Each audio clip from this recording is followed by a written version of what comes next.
Ladies and gentlemen, I just want you to pay attention on this video that Mazi nnamdi Kanu make about. Do you understand? Many of us don't know what is called multicultural.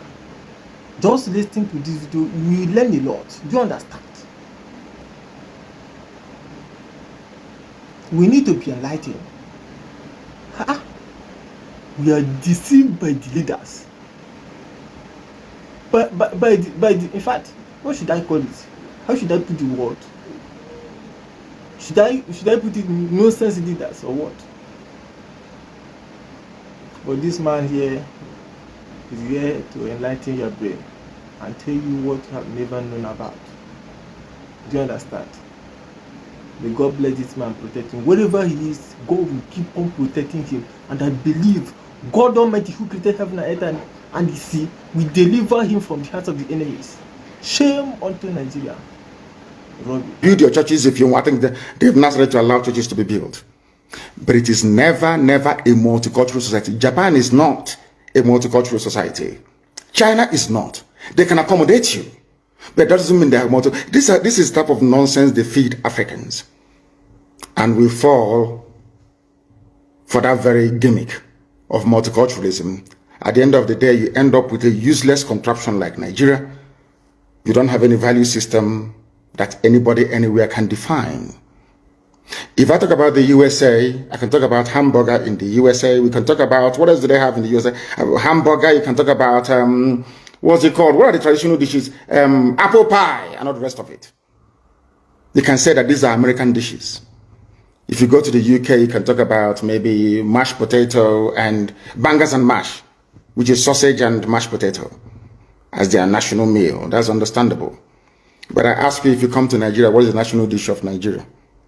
Does a Fulani Janjaweed eat ofe egusi, where we come from? Does an Igbo man eat a wedu soup? The answer is no.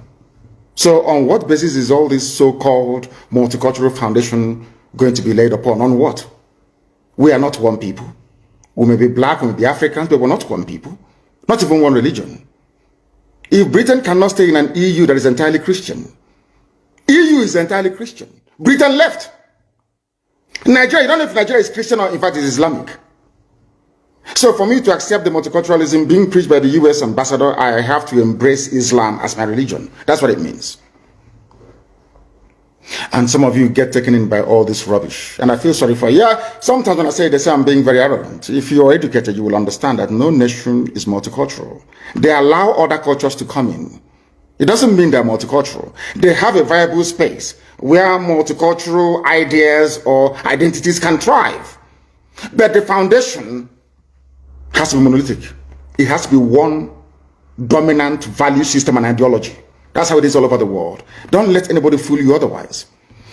That is the same reason why you have this anomaly.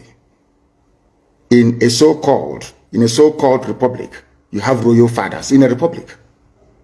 Because you are trying to shuffle multiculturalism. You are trying to marry the feudal system of the north, the monarchical system of the west, and the republican system in the east, to marry them into one. And what you have is entirely rubbish, and that is why Nigeria can never work. Not now, not tomorrow, not ever. Competing value systems. Nobody wants their own value system to be subsumed under another person's value system. This is something that the US ambassador never told you. But here I am telling you today. Because if you come here, you become educated. If you come here, you become enlightened. If you come here, you stop being a zoo animal, you become a human being.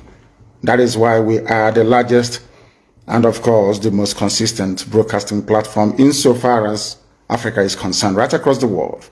Millions listen to us because they know we preach the truth, the whole truth and nothing but